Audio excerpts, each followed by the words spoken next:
everyone, and welcome to Classic Gaming Today, where we take a look at the gaming experiences of the past through the eyes of the present. I am your host, Tony, and today we're going to have our next Sounds of the Classics episode, this one focused on point-and-click adventures, Volume 1. We're going to talk about those songs and titles in just a couple minutes, but first, as is usual, just a little bit of housekeeping up front. This is episode number 80. I'm excited to be here. I hope all of you are as well. If you'd like to reach out, let me know how I'm doing, provide feedback, comments, suggestions, or just talk about classic games and technology in general, I would love to hear from you, and there are a few ways you can reach out. I have an X account with the handle @ClassicGamingT. I have an email address, which is classicgamingtoday@gmail.com, and we have a Discord server. The link is in the show notes.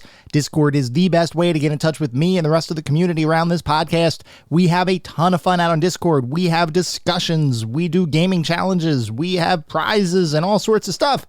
If that sounds like a good time, definitely check us out over on Discord. I'd also like to encourage everyone to check out our Patreon. It's patreon.com/classicgamingtoday. If you want even more Classic Gaming Today goodness, including a bi-weekly Patreon-exclusive podcast called Expansion Pack, patreon.com/classicgamingtoday is where it's at. I'd also like to give a shout out to our Pantheon patrons. They are ISO, Rich Senewall, David Morton, Sam Twardowski, Sean Marshall, and Steve Novoselic. Thank you guys for supporting the show. Thank you all for supporting the show, whether you contribute monetarily or simply listen on a regular basis. I truly do appreciate all of the support. For anyone who may be new, welcome. This is usually the part of our episode where I go over the anatomy of an episode, where we talk about the history of the game in question, the historical context, how the game was made, why the game was made, and then move into a pseudo-review kind of section where we talk about the graphics, sound, music, narrative, and story, if the game has one, playability, controls, and overall feel before reaching a verdict as far as how well the game holds up today, and then assigning each game to one of several categories, with the Pantheon being up at the top, followed by Golden Oldies, Mediocre Mentions, and Footnotes, which are really best left in the annals of history. The thing is, though, this episode is not one of our traditional episodes because it is a Sounds of the Classics episode. This is where we listen to the music behind the games that we all know and love. And specifically, I have chosen tracks that mean something to me, from games that mean something to me. And we're going to listen to that music, and along the way, I'm going to tell you why I chose those particular tracks and why those games mean something to me, why I have an indelible memory of those games and those experiences. Now, before we begin this episode, I do want to mention that we're going to have another Sounds of the Classics episode in 10 episodes. We've been doing this around every 10 episodes, and our next one is going to be a listener grab bag episode, which means rather than me picking games and music that mean something to me, it's going to be up to all of you to send in your selections. Send me the games and the music from those games that mean something to you, and send me why it means something to you. And you will get your shot at actually being on the show. Send me recordings, send me written text. It doesn't matter. We will get your content out there. If we get an overwhelming response, we may have to do a few different volumes of the listener grab bag episodes, but I do want to open this up to everybody. So just once again, if you do want to send me in something for that next episode, which is going to be episode 90, so we have some time. We have a couple of months. But if that's something that sounds interesting to you, make sure you send me a note either via email at classicgamingtoday@gmail.com, on our Discord server, or even out on X with the handle @ClassicGamingT. I know that might sound repetitive, but I wanted to make sure you had that info front and center if this does sound like something you would enjoy doing. With that out of the way, we're going to get started and go into our first song. So sit back, relax, and listen to this one.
When I was younger, and even into today, I have always fancied myself a fairly good puzzle solver. I love trivia, I love playing games or looking at logic puzzles and doing things that really tax my brain.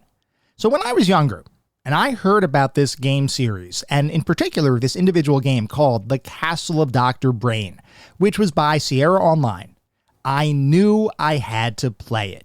This game presents you with a series of increasingly challenging, logic-based kinds of puzzles. There's math puzzles, there's kind of pseudo-computer programming, there are mazes. I know nobody likes mazes, myself included, but there were a lot of different puzzles in this game, and the fact that Sierra Online, which was prominently more traditional point-and-click adventure-centric at this point, was releasing a game that was very much not your traditional point-and-click adventure, really intrigued me.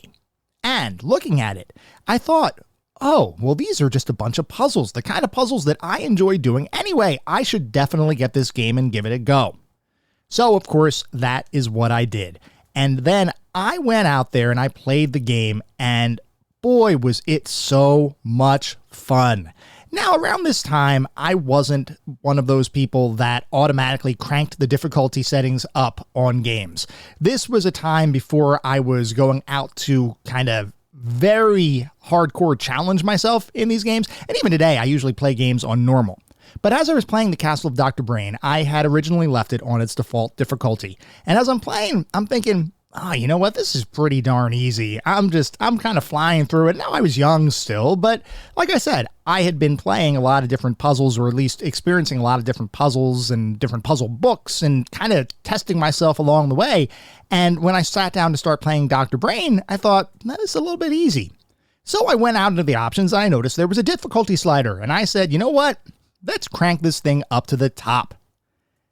Well, that if anybody's played The Castle of Dr. Brain, there are some puzzles. A lot of them you can still do at a higher difficulty level. And it's been years since I played The Castle of Dr. Brain last.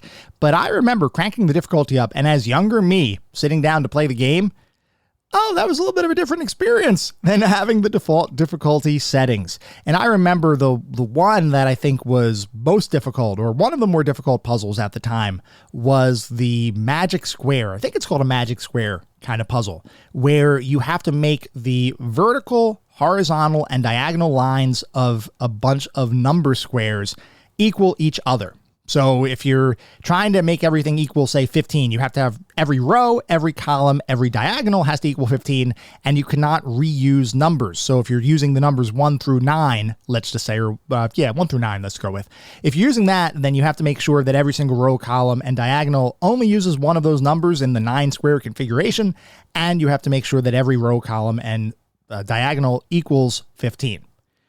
When you have the lower numbers, that makes perfect sense. When you start getting up into higher and higher numbers, the way to solve that puzzle, at least, and there is an algorithm, by the way, but back then I didn't know it, it's a little difficult. And I will say I spent some time on that one. I actually remember getting a sheet of paper out and drawing out this magic square and starting to play around with the different numbers and put down the different numbers. How do I figure that one? What does that one go to? How do I get the number to equal whatever? It was a lot of fun, but it was also pretty darn challenging. And Dr. Brain was, it was kind of zanier than most Sierra games, too. It almost had a LucasArts feel from an art style perspective, and I was there for it. Like, I loved Dr. Brain. I actually, because I enjoyed The Castle of Dr. Brain so much, I went out and I bought other games in the Dr. Brain series. There was the Lost Island of Dr. Brain, I think it was called, or maybe just the Island of Dr. Brain. And then there was the Lost Mind of Dr. Brain. And I remember playing those even and just having a ton of fun. And like I said, these are all logic-based puzzles. These are not the kind of things where you would see environmental kind of interaction or observation being needed to solve any of these puzzles. But for somebody who always enjoyed those logical tests of brain function, I guess I could call it, Castle of Dr. Brain really appealed to me. And when I beat that game at the highest difficulty setting, I thought to myself, hey, I'm pretty darn smart. And I thought that just to myself because saying it out loud to anybody would be extremely obnoxious, but I remember feeling a sense of accomplishment when I beat that one, and it will always hold a special place in my heart. Moving on to our next game, let's see if anybody can guess where this song comes from.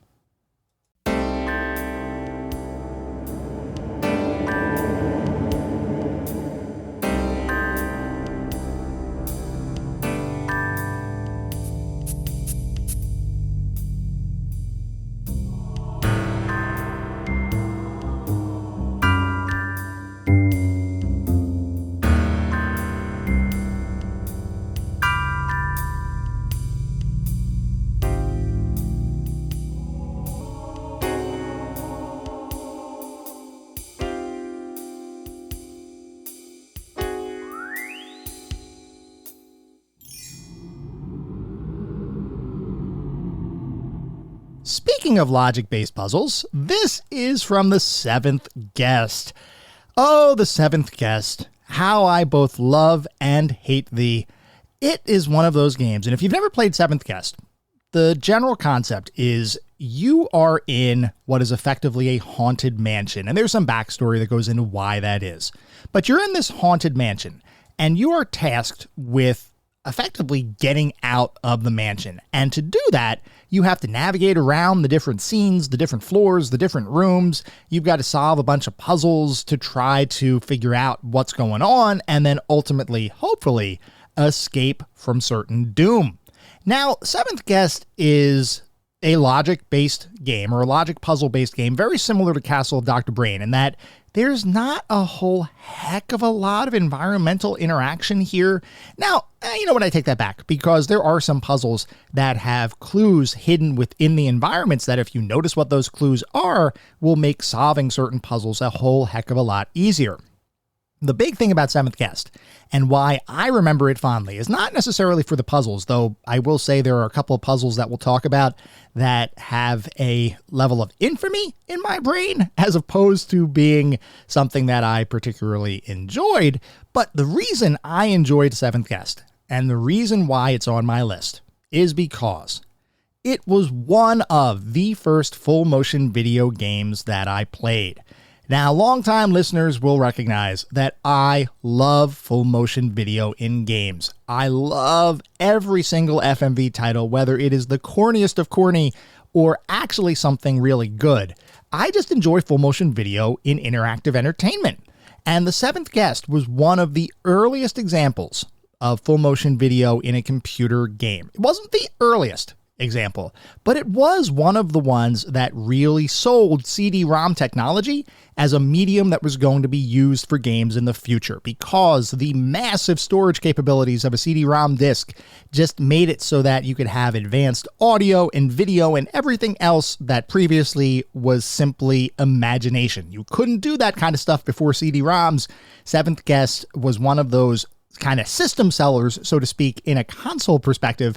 Only in this case, it wasn't really selling consoles, it was selling CD-ROM technology.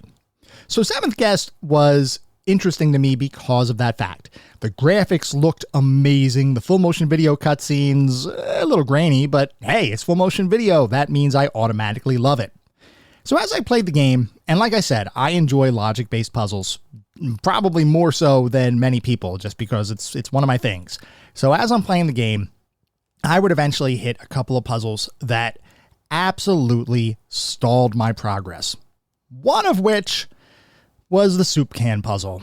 Now, the soup can puzzle was, even knowing the solution now, I don't like the solution at all. And as I usually do, I'm not going to give any spoilers here in case anybody wants to go out and play it. But the soup can puzzle was, in my opinion, just such a crazy leap of logic to try to get to the solution that I immediately cursed every single developer associated with the game because of that puzzle. It was just one of those things where I don't think it was a well-designed puzzle at all. All of the other puzzles, or at least most of the other puzzles in the game, were solvable by careful observation of the puzzle itself or just knowing some logic-based things. The soup can puzzle, even the hint they give in the game, by the way, because you can get hints in the game. Even the hint they give, I don't know. It didn't work for me. It was a really poor hint, and maybe that's just me. This was just one that I couldn't get. One of the other puzzles I really didn't like, and I'm almost loath to call this a puzzle because it's simply an exercise in torture, is the maze sequence in the game. You know how you don't like games? Well, I'm going to talk about myself. Maybe other people like mazes in games. You know how I don't like mazes in games because I literally just told you? Well, the Seventh Guest has one of the worst mazes in video game history, from my perspective. I have actually tried to play this one, and I had to map it out on a piece of paper, which I know is not uncommon for classic titles to have to actually use notebook paper and pencils and pens and whatever to actually draw out maps. The thing is, the reward for doing so, I just didn't feel it. I felt like it was pure padding. Why the heck would they have a maze in this haunted mansion thing? You talk about the logic in games and why certain things exist in game worlds. I love when games have a very logical, at least in the perspective of whatever the game's world is, a very logical definition of what it means to exist in the game. If you were in a game where mazes were the thing, and there were mazes in that game, okay, cool. But Seventh Guest, there was no reason for the maze, and I think that it really did just act as padding because it took a while to get through. Even with mapping it out, it took a while to get through.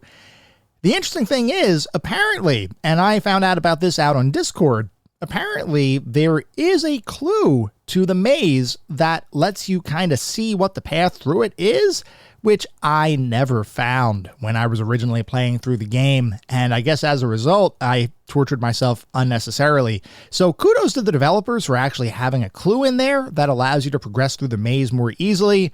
Without that clue, though, it's pretty darn painful. And then finally, one other puzzle that I want to mention, and this is not a Seventh Guest episode, it's just as I'm thinking about it, a lot of memories are flooding back. The microscope puzzle, where you have to beat the computer in a game of, I guess, what is the game called, the formal game? It's kind of like Othello. I don't know if that is the formal name of it or if that was like an offshoot of what the real baseline game is. But basically the goal is the concept is you have a set of white markers and a set of black markers. And then as you place your markers around your opponent's markers, their markers turn to your color. The goal is to get as many of your pieces on the board as possible. The thing with the microscope puzzle is that the artificial intelligence was so difficult depending on the power of your computer. At least as I understand it, the power of your computer would actually drive the AI to think ahead more or perform better than other computers. And depending on that power, the game could become almost impossible to beat.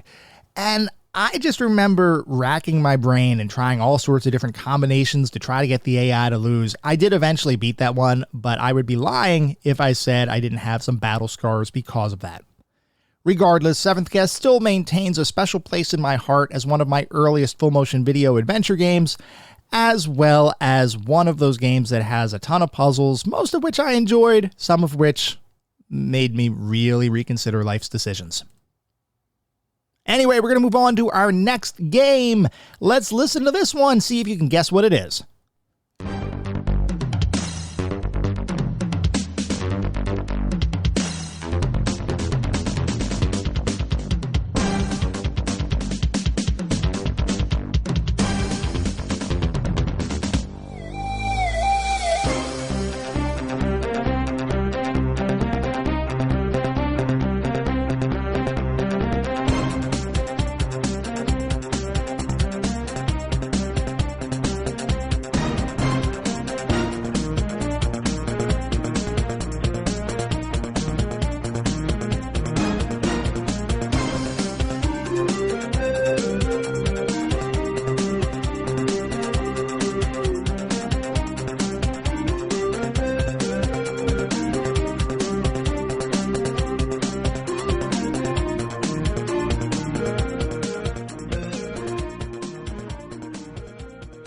Before we talk about this one, I have to give a little bit of perspective.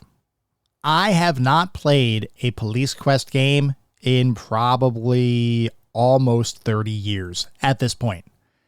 But what I can say is that my memory of playing the Police Quest series is so nostalgic to me.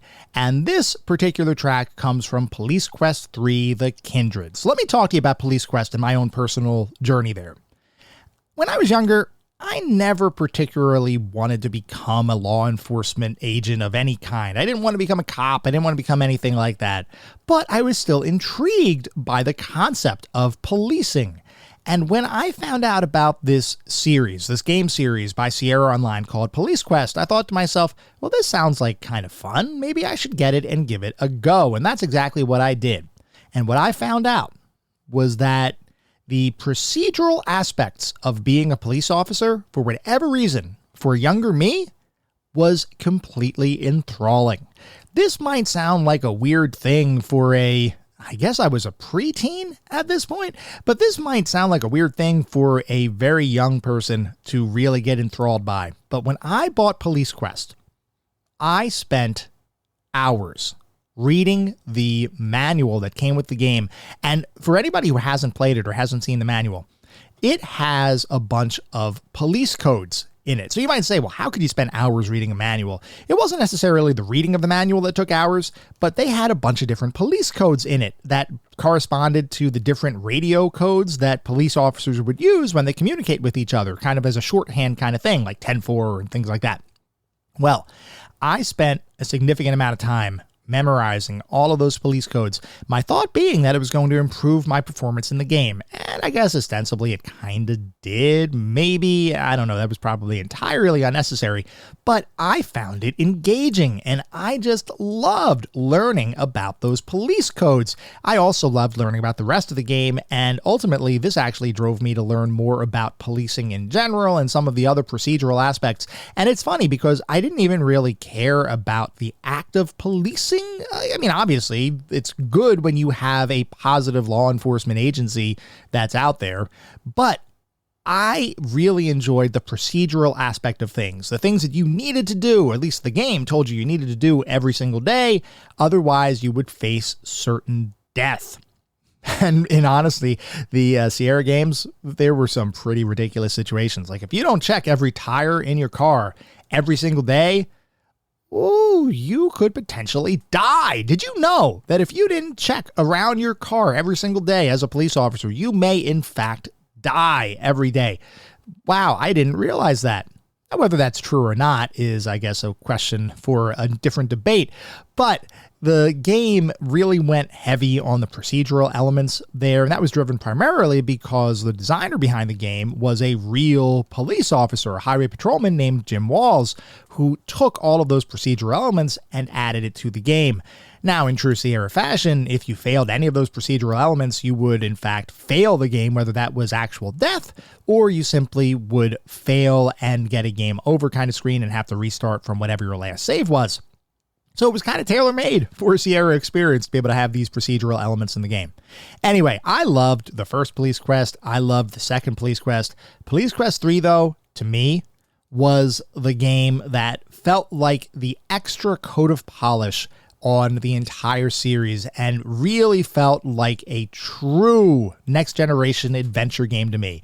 So just to talk about it a little bit, Police Quest 1 and Police Quest 2 were part of the earlier Sierra adventure titles, meaning they had lower numbers of colors, they had text parser kinds of interfaces. Police Quest 1 would eventually be remade as a VGA release with point-and-click interfaces and all of the other bells and whistles that come along with it. But Police Quest 1 and 2 in their base forms were more primitive.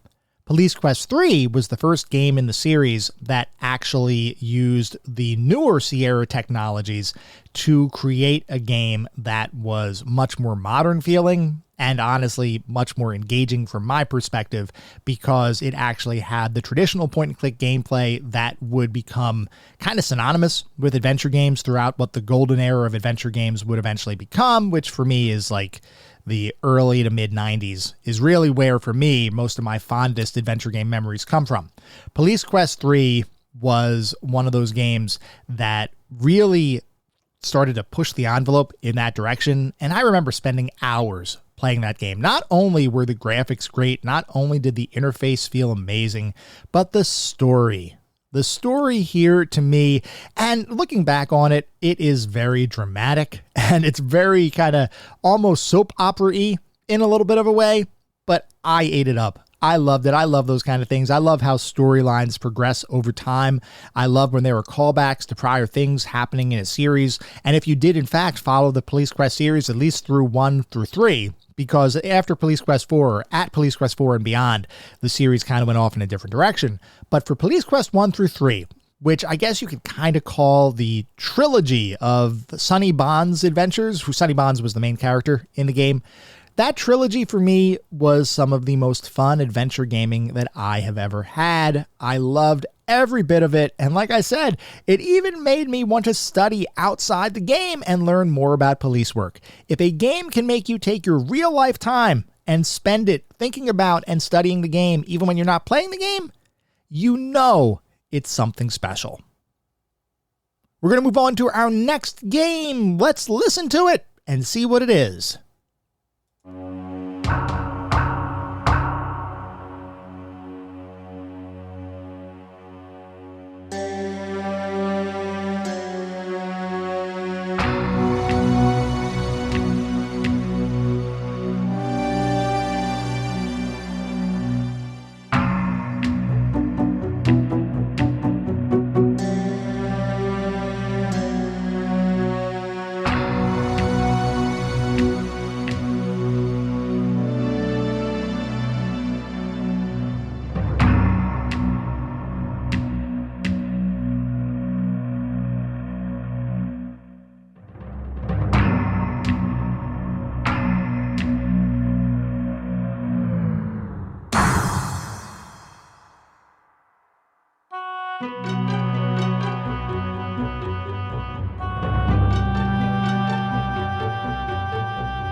What can I say about Myst?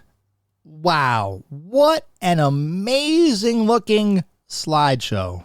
I'm sorry, I'm teasing around. I actually love Myst. I know that it falls under a lot of scrutiny for being really, truly a slideshow, at least in its original format, which has been remade, remastered, and rethunk every single, almost feels like almost every single year since it was originally released, and it's now even in virtual reality, which is kind of insane. But anyway, Myst for me was a very important gaming release because, very similar to Seventh Guest, it was one of those games that truly showed what was technologically possible with the next generation of gaming technology, that being the CD-ROM. I remember the first moments that I stepped onto Myst Island, and I looked around, or clicked around more accurately, and everything around me, the graphics looked, I'm going to say, photorealistic. And I know that looking back at it now, there is not anything photorealistic about that game. But looking at it back when it originally came out in the earlier 90s, it felt like something you had never seen before. There were never graphics like this in any sort of game before Myst came out. And that's probably one of the reasons why many people flocked to it, because they wanted to see what this technological powerhouse was. I was one of those people. The other thing was, as I mentioned a little bit earlier, I love puzzle games. And when I heard about Myst, which was supposedly incredibly difficult and almost confusing to get through, I thought to myself, well, I am going to conquer this game. I am going to sit down and I'm going to use my superior puzzle solving prowess to beat Myst. And I'm not going to use a strategy guide, because who uses those? Who needs those? I've been doing these logic puzzles for a long time, and I sat down to play Myst and I couldn't figure out my way off the freaking first island. It was so hard. It was one of those games that I remember literally clicking around for hours trying to figure out what to do. I explored the different buildings on the island. I did make a little bit of progress. I mean, there were some clues that I was able to find. And once again, no spoilers, but there were some clues I was able to find that led me to certain different story points that helped improve my knowledge of what was supposed to be happening. but I gotta tell you, it was super hard. I did eventually make it off of Mist Island. I got onto the first island that, if I remember correctly, requires you to play a specific piece on the piano or piano-like device in Myst, which then opens up a portal to another island, and then you could start exploring that one. I got to that island, and then I also became stuck for hours not really knowing what to do. The good thing is the graphics were really pretty, and I enjoyed clicking around there, but I never made appreciable progress in Myst, despite loving the concept, and despite loving the graphics, and the fact that there was, once again, full motion video in the game, which you know I love. I just never really made any progress for Myst. The first time I actually sat down to revisit Myst in any degree of earnestness was around 6-ish years ago when I was hosting my older podcast, which was called Point and Click, an adventure game podcast. And I sat down and I played Myst. And I was determined to not use a strategy guide because, like I mentioned earlier, I'm one of those guys that tries to solve puzzles without any sort of outside help. I will eventually consult a walkthrough for a game if I'm just completely stuck for an unreasonable amount of time, but I'm not the kind of guy that reaches for those walkthroughs right out of the gate. I usually try to bat my head against the wall multiple times before I reach out and scream, yeah, I actually do need help. Well, with Myst, I was determined to not use a strategy guide, and I was doing really well. It was taking me a while, but I was figuring out all of these puzzles. And then there was one point where I could not figure out what to do. And I knew logically what I had to do, but there was no mechanical way that I was aware of in the game that would let me progress. And I gotta tell you what puzzle it is. I'm going to try to avoid too many spoilers, but it's a puzzle on Mist Island where there's a series of levers. And when you pull the levers, if I'm remembering correctly, it adjusts the numbers that are on the screen. I'm now having a little bit of a visual forgetful moment, but basically there's two levers. You pull the levers and it changes numbers on the screen. You have to try to get the numbers to line up. And because when you pull the individual levers, the numbers move at a different level of multiple, you can't possibly match those numbers up. You can't possibly solve that puzzle unless you do something mechanically in the game that the game has not told you it can do. Well, I probably would have never figured that out. Or maybe I would have figured that out in a moment of frustration and just kind of leaning my forehead against the mouse and magically something would have happened. But I would have never figured out how to solve that puzzle if I didn't go into a walkthrough and actually take a look at it. And once I found that out, you know, sometimes you get that feeling where you look at a walkthrough and you think to yourself, oh, you know what? I could have figured that out. Shame on me for actually quitting too early. Well, with Myst, I didn't feel that issue. I was like, no, shame on you developers. You didn't teach me that this was even a thing in your game. And I can't believe that you would do that to me. I got a little righteously angry at the time, but I did eventually make my way through the game. But regardless, Myst holds a special place in my heart, not just for my most recent playthrough from years ago, but because when it originally came out, it truly did represent the state of the art in gaming, and I always wanted to be on the forefront of technology. I always wanted to experience all of the good stuff that there was to experience, and when Myst came out and you heard about it everywhere, I knew I had to play it, and whether I beat it or not, which back then I did not, it still made me feel good that I was able to walk around Mist Island, click around, and experience something that everybody else was talking about, and I truly was seeing the future of interactive entertainment. We're going to move on from Myst to talk about our next title, so let's listen to a song from that one.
King's Quest V was actually my first exposure to the King's Quest series by Sierra Online. And I've got to say, King's Quest V holds a special place in my heart. Now, before we talk about this, I do have to mention that I have never sat down to actually beat King's Quest V, but my memories surrounding the purchase of the game and me playing it when I was younger are so vivid that I could not possibly exclude this one from our collection. So let's talk about King's Quest V. I never got the boxed version of the game, and I know that I love big box computer games today. I used to love the big boxes even back then, but I never got a boxed copy of King's Quest V. What I got was a massive collection of CD-ROM discs within which King's Quest V was included. So I remember the moment that I got King's Quest V, and I really didn't know much about King's Quest before this, but I was over at Electronics Boutique, which was, I guess, one of the predecessors to GameStop, but it was effectively very similar to other stores like Babbage's and Software, etc. And if anybody recognizes those names, I would go to Electronics Boutique, and Electronics Boutique was my spot, by the way. I was known on a first name basis at Electronics Boutique. I was there so much buying all sorts of video and computer games and computer equipment. It was just so much fun. I actually got my first, it was a TNT2 Ultra, a Riva TNT2 Ultra video card by, I believe it was a Diamond brand video card. And when I got that 3D accelerator and brought it home, oh my God, I was so excited. And I know this is kind of tangential to King's Quest V, but Electronics Boutique was my spot. And I always went there. I just had a great time. As I walked around Electronics Boutique one day, I saw one of their little columns that I guess was a load-bearing structure in retrospect. But on that column, they had a hang tag area. And on that little hanger, that in one particular day, was literally a bunch of CDs in a plastic, I guess it's almost like a plastic case, very soft plastic case that hung down, and there were like 10 CDs in this collection. And it was just kind of sitting there, hanging there. It was 10 CDs long. The length was literally, I guess, 3 feet long or something like that. Maybe my math is wrong. But regardless, it was hanging there, and I thought, oh my God, there's 10 CDs, 10 different games I can get in this collection. And it was cheap. It was maybe like 15, 20 bucks. Wow, this is a value. I have got to pick this up. I looked at it. I saw that there were a bunch of different games. And one that caught my eye was King's Quest V because it had the Roman numeral in the front. And I thought, oh, that's kind of cool. I wonder what that's all about. So I came home. I popped King's Quest V into my disk drive. And what I saw was a level of graphical fidelity that, and maybe not graphical fidelity, but the artistry, I guess is the better way to say it. The artistry of the game and the quality of the graphics that made you really feel like you were playing a fairy tale was something I had not experienced before. And I remember walking around that game world. And back then, I wasn't quite as proficient at adventure games as what I would eventually become. So I never beat the game back when I was younger. And honestly, I haven't even sat down to play it again in the present time either. This is one of those ones that I absolutely will revisit because I have such fond memories of just playing the game. I remember walking around. I remember the Weeping Willow Tree. That is the one memory that is etched in my brain for whatever reason. And I don't know why it's still there, but whenever I think King's Quest V, I think the Weeping Willow Tree. And I don't know that I ever solved the puzzle associated with that tree, but I just remember loving the graphics. I remember loving the environment, the setting, the fairy tale-esque nature of just the entire game. So as I was starting to think about what songs to pick for this episode, I knew that I had to pick the Weeping Willow because it is just one of those memories that's there. Do you ever have that where you have a memory of something and you don't really have a logical reason why you have a memory of it, but you just know it exists indelibly in your brain and it will never go away? I can guarantee you that regardless of if you're talking to me today or in 40 years, if you mention the phrase King's Quest V, my very first thought will be Weeping Willow. And hopefully by then I will have actually played and beaten the game because I'm sure there's a lot of other good stuff there too. But King's Quest V for me just was a perfect combination of fairy tale adventure, music, amazing graphics, and a much simpler time where you could actually lose yourself in a fairy tale and still feel like you were experiencing something truly unique. Moving on from King's Quest V, our next game is a little bit different. Let's talk about that one.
The Tex Murphy series, from my perspective, is some of the finest adventure gaming to be had anywhere, anytime. I love Tex Murphy. Now, when I was younger, the first experience I had with Tex Murphy was actually Under a Killing Moon, and you guys are going to notice a theme. I loved that game because it had full motion video, which I loved, but I also really enjoyed noir-styled detective games and detective movies and books and things like that. I've always been into the whole concept of private eyes and investigators and detectives and all of that good stuff. So when I saw a game that lets you actually control a private investigator and solve a world-spanning, so to speak, mystery and save the day, you knew I was going to be first in line to try to play that one. And beyond that, the game was super advanced. The original Tex Murphy Under a Killing Moon had full motion video. It came on 4 CDs, and it was the game that made me need to upgrade my computer, because inside the box for Tex Murphy Under a Killing Moon was a small piece of paper, and it said, hey, look at these graphics if you're running the game on 4 megabytes of RAM. And yes, I said megabytes. And of course, at that time, I was running the game on 4 megabytes of RAM. I looked at it and it was kind of a pixely mess. You couldn't really tell all the details and things like that. And then at the bottom it said, look at what the game looks like if you're running it on, I believe it was 16 megabytes of RAM. Might have been 12 megabytes. I think it was 16 though, because 16 feels like a better number than 12 in the whole megabyte numbering scheme. But I think the bottom of the picture said, look what you could do if you ran the game in 16 megabytes or with 16 megabytes of RAM. And everything looked super clear. And I thought to myself, oh, this is an upgrade that I need to get. So I went to my father and I said, hey, Dad, I need more RAM. And he said, what? And I said, well, no, in the computer, there's a thing called RAM. We need more memory.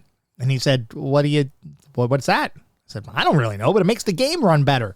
So eventually we went to a computer show. And computer shows, by the way, is another unlocked memory that I probably could spend hours talking about. I loved going to computer shows and just wandering the floors of these large convention centers where you had a bunch of different semi-reputable, maybe sometimes not so reputable vendors selling all sorts of stuff, from computer hardware to software to games in jewel cases, which, by the way, this is another tangential kind of story.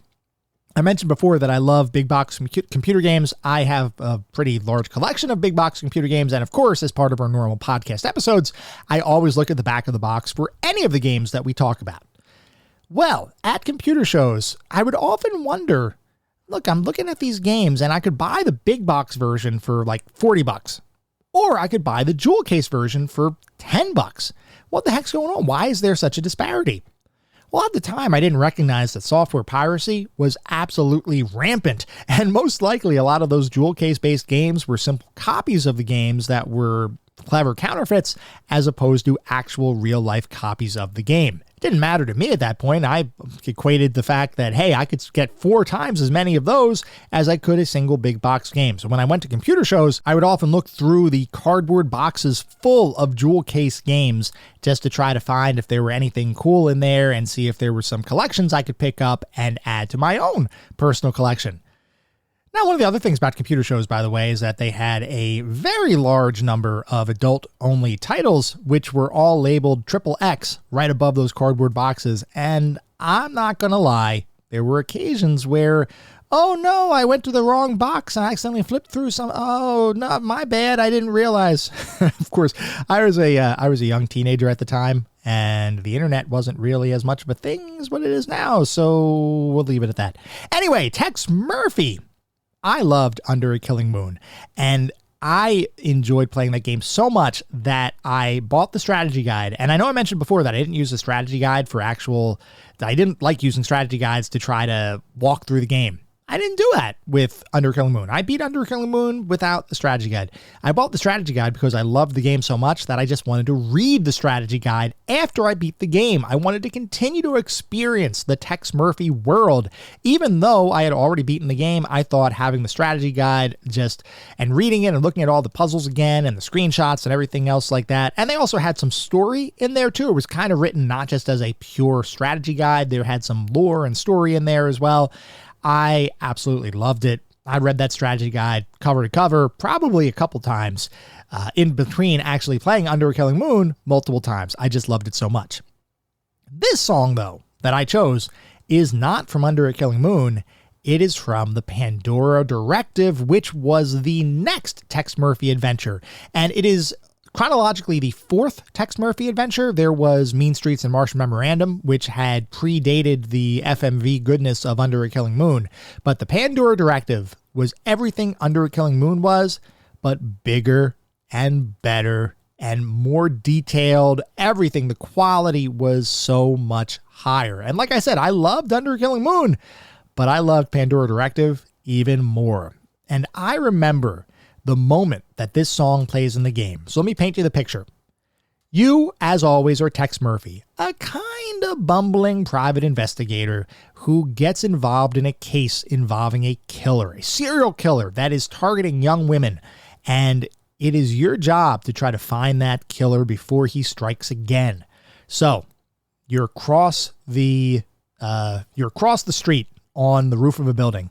You look through your binoculars and you see that your client, the person that hired you, is about to be attacked by this killer. So you rush down, you rush inside of, I think it was the Fuchsia Flamingo was the nightclub. You rush in there, you jump into the room and you save the day. The Black Arrow killer, who was the main serial killer in the game, he gets away.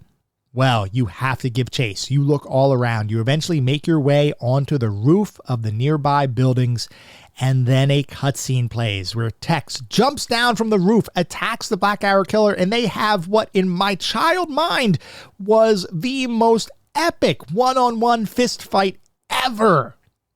As this music played in the background, as the music for the game that I just chose for the track just played in the background. And I remember thinking, oh my God, I am on the edge of my seat. Literally, I just thinking about it now, and I haven't played Pandora Directive in a while, but just thinking about it now, I'm kind of getting excited about it. I'm like, I remember in my head that moment of when they were both fighting each other. And I thought to myself, yeah, Tex, go get him left and a right. And I guess I was a little bit of a weird child. I probably still am a little bit, but it was just such an amazing experience. And that was the moment, by the way, that I thought from a full motion video perspective, okay, this stuff is getting to be near movie level.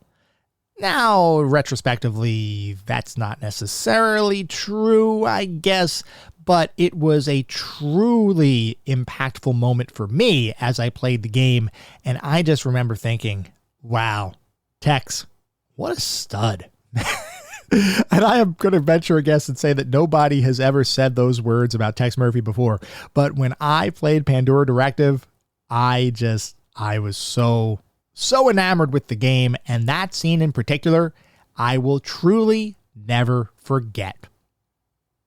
Moving on to our next game, let's listen to this track and see if you can guess where it comes from.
I know this might not be the most popular pick, but Phantasmagoria holds a special place in my heart.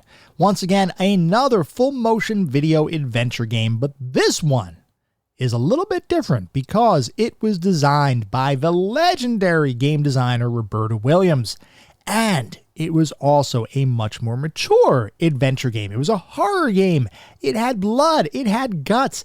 It even had mature sexual content in it. And for somebody that I guess when it was released was probably 14 years old or so, I thought, oh, this is like being an adult playing this game. And I know kids have weird thoughts, but it really was something I thought. I was like, oh, this is something that is really adult entertainment, and I'm playing it. I feel like such a big shot right now. Phantasmagoria tells the story of what is effectively a haunted mansion kind of thing. You play as Adrian, a young woman who moves into this house with their husband, and as you might imagine, things aren't really what they seem, and things kind of go off the rails relatively quickly in that game. The reason I remember Phantasmagoria is because, like I said, it was one of the more mature titles that had, at least from my perspective, really ever been released up to that point. The fact that it had full motion video enthralled me, but even more than that, this is the game that really felt for the first time like I was playing a horror film. And I love horror movies. By the way, I love all kinds of movies, but I've always enjoyed horror movies, and I particularly enjoy horror movies that involve some element of possession. The scariest movie of all time, from my standpoint, is The Exorcist, which I saw at a way too young age and has actually scarred me for life, but that also set off a lifelong enjoyment, or at least a lifelong feeling that those kind of movies are really intriguing for some reason. And any movie that has possession in it, by the way, sign me up. I'm all there for it, and I will typically really enjoy them, even if the movie themselves are not that great. Phantasmagoria does have a possession element in there. It talks about this evil entity that does start to cause havoc in everybody's life, and it really felt to me like playing one of those horror movies that I always enjoyed as a kid and even continue to enjoy as an adult. Looking at the game from a retrospective analysis, it's probably not the best adventure game out there. And I know that some people out on Discord have even said, oh, I can't get into this at all. I don't know what to tell you. It's still something that holds a special place in my heart. The memories of playing that game when I was younger. And a lot of times I would play this game actually before school. I would go in to the room that we had our computer in. I would sit down. I'd fire up the game. The lights would all be off because I've always been a morning person. By the way, if I haven't mentioned that, I'm a morning person. I would wake up at 4 o'clock in the morning just to be able to have some time to myself. Even as a kid, I used to love playing games in the morning before any sane person would actually be awake. So I'd wake up at around 4 o'clock. I'd go into the room that we had our computer in. I'd keep the lights off. I'd plug my headphones in. And the only light coming from that room would be the light of the computer monitor as I played whatever game I was playing. And Phantasmagoria was one that definitely monopolized days of my time back then when I was originally playing it. Now, I don't know if anybody has ever tried to play a horror game when everything is dark, it's dark outside, everything is quiet, and all you have are headphones on, especially if you tried to do that when you were a kid. If you did, and you were like me, you might have noticed, or maybe imagined, or maybe not, some disturbing things happening in real life. And I don't know if this is something unique to me. I'm assuming it's not. But when I played this game as a kid, I remember very vividly the feeling that for whatever reason, I wasn't alone. Even though I was alone in the room, it was so early in the morning, so dark, there was nothing else going on in the house.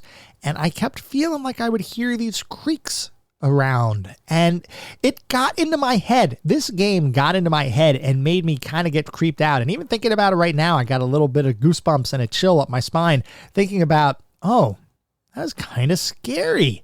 Now, in reality, I'm sure there wasn't any sort of evil entity or presence there sitting with me playing Roberta Williams' latest adventure.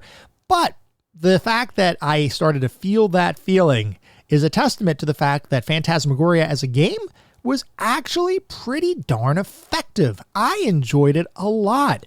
And it just felt to me like the perfect combination of interactive gameplay and horror movie elements and mature themes that for a teenager around that time that had grown up primarily with Nintendo-based systems and all of the cutesy, pixely goodness that come with that, and we were just now starting to see more mature kinds of content, that to me felt like I was seeing the future of what computer games would eventually become, and video games in general would eventually become.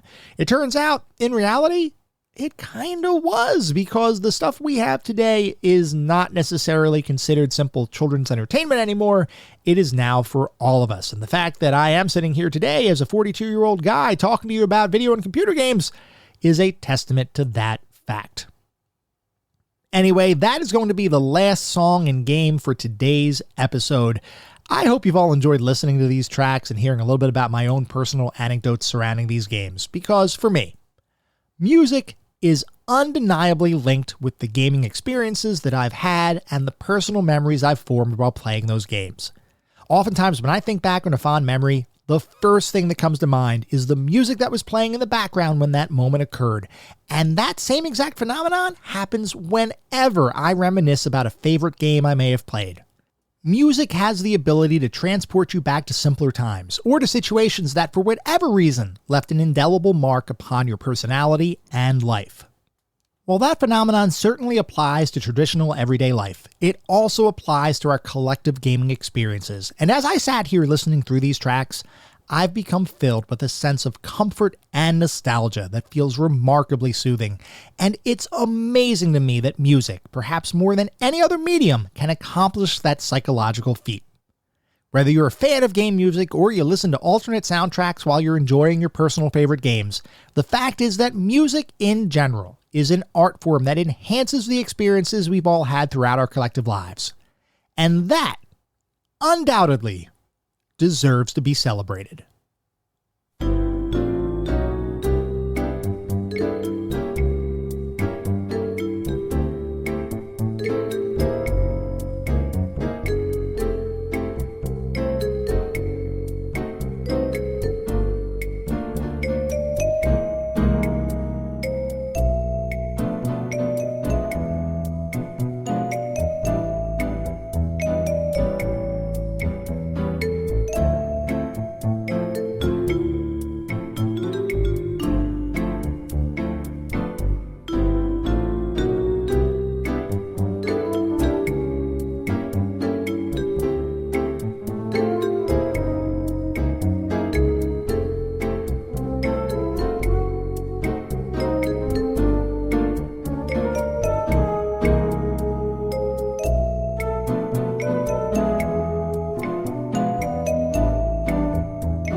was our episode celebrating the sounds of the classics, Point and Click Adventures, Volume 1. I hope you all enjoyed listening to it as much as I enjoyed creating it. If you'd like to reach out, let me know how I'm doing, provide feedback, comments, suggestions, or just talk about classic games and technology in general, I would love to hear from you, and there are a few ways you can reach out. I have an X account with the handle @ClassicGamingT. I have an email address, which is classicgamingtoday@gmail.com, and we have a Discord server. The link is in the show notes. Discord is the best way to get in touch with me and the rest of the community around this podcast. We have a ton of fun out on Discord. I highly encourage you all to check it out. And once again, our next Sounds of the Classics episode in 10 episodes is going to be a listener grab bag episode, so definitely send those responses in. At the same time, I'd like to encourage everyone to check out our Patreon. It is patreon.com/ClassicGamingToday. If you want even more Classic Gaming Today goodness, including a bi-weekly exclusive Patreon podcast expansion pack, patreon.com/ClassicGamingToday is where it's at. Before we sign off for the week, I do want to mention that our next episode is going to be focused on Castlevania, so feel free to write in if you have any particularly fond or not so fond memories of that experience. At the same time, I recognize you're likely listening to this podcast on any number of podcast services and engines, and if you would feel so inclined, it would be great if you could leave me a review. This is not about bolstering star counts, this is not about trying to harvest a ton of 5-star ratings, though if that happens, awesome, it means we're doing something right. No, what it's really all about is trying to deliver the best possible podcast I can. The only way to do that is to get feedback from all of you, the listener community, to make sure I am hitting the mark. We get new listeners every single day, which is absolutely amazing. I want to make sure I can continue to deliver the content that everyone wants to listen to. We'll be back in around a week with our next episode focused on Castlevania. Until then, remember, sometimes the games of the past are just as good, if not better, than the games of today. Goodbye, everyone.